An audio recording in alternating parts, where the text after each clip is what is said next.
அத்தைக்கு ஏதாவது ஒண்ணுன்னா அக்கா கோவா போக மாட்டாங்கன்னு தெரிஞ்சுதான் யாரோ இத பண்ணிருக்கணும். தங்கச்சி, நானும் இதே தான் யோசிச்சேன் தங்கச்சி. கபிலன் கூட வெளியூர் போற நேரமா பார்த்து அது எப்படி புனிதா கபிலன் ஜோடியா இருக்க போட்டோ கீழே விழும்? அம்மா, அண்ணனை பேசாம இருக்க சொல்லுமா. இவனை என்ன பண்றதுன்னு தெரியல யாழினி. அண்ணா, நீங்க சொல்றது புது விஷயமா இருக்கே. புனிதா அக்கா கபில் அண்ணனோட போட்டோ தானா கீழே விழுந்துச்சா? ஒருவேளை வீட்டுக்குள்ள புயல் காத்து அடிச்சாதான் விழும். ஆனா நம்ம ஊர்ல அந்த மாதிரி எந்த காத்தும் அடிக்கலையே, அப்புறம் எப்படி விழுந்துச்சு? அதானே. அக்காவோட போட்டோ கீழே விழுந்த சத்தத்தை கேட்டு ஓடி வந்தாங்க, அதுல கீழே விழுந்துட்டாங்க.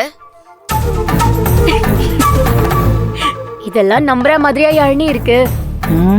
நல்லா மாட்டி இருந்த போட்டோ கை கால் முளைச்சு தானா கீழே விழுந்துச்சு. அதுவும் அத்தை கரெக்டா உள்ள வரும்போது இல்ல? ஏய், எதுக்கு நீ இப்ப என்ன பார்த்து பேசிட்டு இருக்க?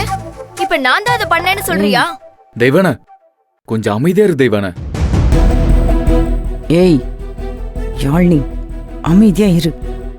ஏமா, நான் உன்னை எதுவுமே சொல்லலையே. நீயா தானா வந்து ஏன் என் வண்டியில ஏறுற? இல்லையே, இது சரியில்லையே. அது அத்தை கீழே விழும்போது நாங்க தானே இருந்தோம். அப்ப நீ எங்களை தான் சொல்றேன்னு நான் நினைச்சுக்கிட்டேன். தெய்வானே, யாழினி, நீங்க 2 பேரும் பேசிக்கிற பேச்சுல எனக்கு இந்த கால் வலியே பரவாயில்லன்னு தோணுதுமா. தெய்வான, கொஞ்சம் அமைதியா இரு தெய்வான. போட்டோ கீழே விழுந்த உடனே அதை நான் கவனிக்காம அப்படியே ஓடி வந்தேன். அது ஏன் கவனக்குறைவு. இப்ப அதுக்காக நீங்க 2 பேரும் ஏமா சண்டை போட்டுக்கிறீங்க? அட கடவுளே. ஐயோ அத்தை, நான் என்ன சொல்ல வரேன்னா. அம்மா, தாயே, நீ எதுவும் சொல்லாத, பேசாம இரு. தேன்மொழி, உன் பொண்ணுகிட்ட கொஞ்சம் சொல்லுமா. அதானே, நீ வந்தாலே இப்படிதான் எதையாவது கொளுத்தி போட்டுட்டு போயிடுவ.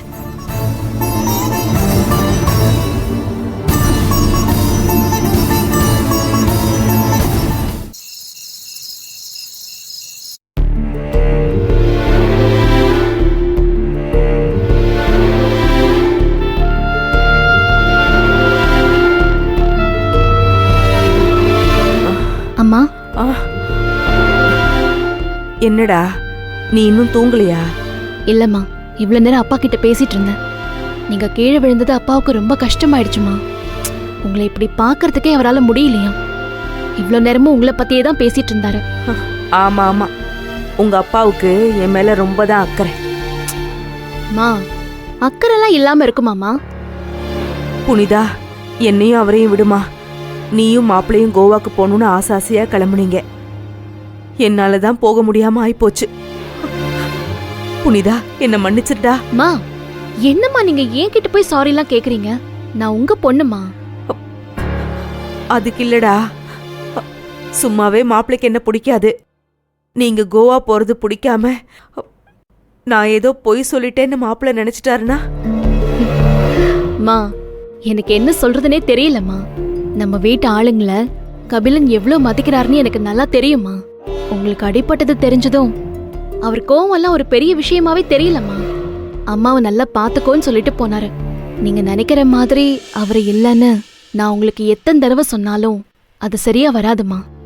ஒரு நாள் உங்க மாப்பிள்ளைய பத்தி உங்களுக்கே புரியும். எனக்கு நம்பிக்கை இருக்குமா. அம்மா. மா, என்னமா ஆச்சு? அது திடீர்னுமா ஏதோ சுருக்குன்னு வலிக்குது. உயிரே போற மாதிரி இருக்கு. அதுக்கு பேரு தசப்பிடிப்பு. அப்படிதாமா இருக்கும். அதுக்குதான் உங்களுக்கு தைலம் எடுத்துட்டு வந்திருக்கேன். கொடுங்க, நான் தேய்ச்சி விடுறேன். ஐயோ, இருக்கட்டும் புனிதா, நானே தேய்ச்சிக்கிறேன், விடுமா. உங்க அப்பா வேணா வந்து தேய்க்க சொல்றேன். நீ போடா செல்லம், போய் தூங்கு போ. ஏமா, இவ்ளோ நேரம் அப்பா மேல கோவமா பேசிட்டு இருந்தீங்க. இப்போ அப்பா வரணுமா உங்களுக்கு? சரி, நானே தேய்ச்சி விடுறேம்மா. இதை எடுத்துடுறேன். மெதுவாமா, பாத்துமா, பாத்து.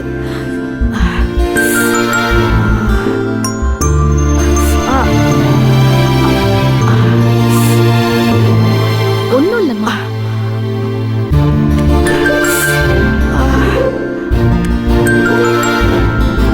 பாத்துமா, ரொம்ப வலிக்குது. மா, ஒண்ணும் இல்லம்மா. மெதுவா ம்? ஆ!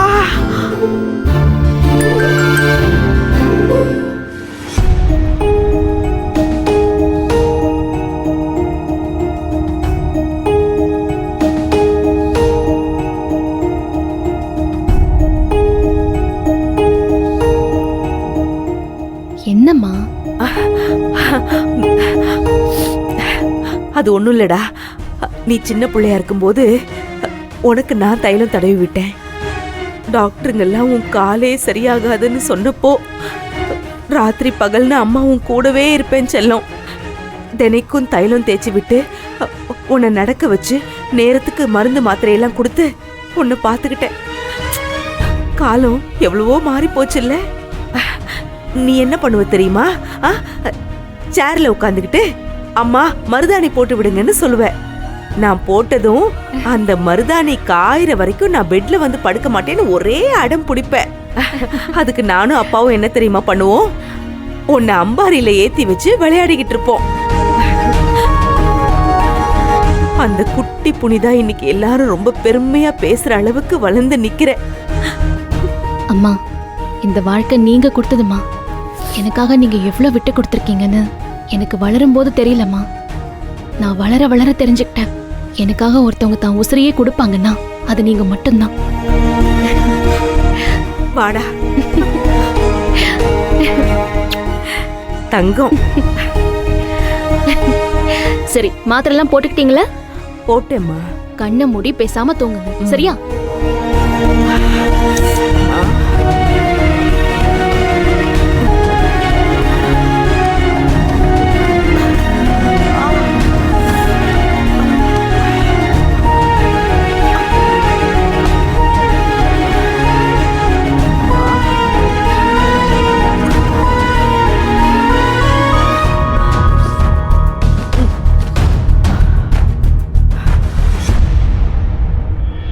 அம்மா, அம்மா, தூங்குங்கம்மா.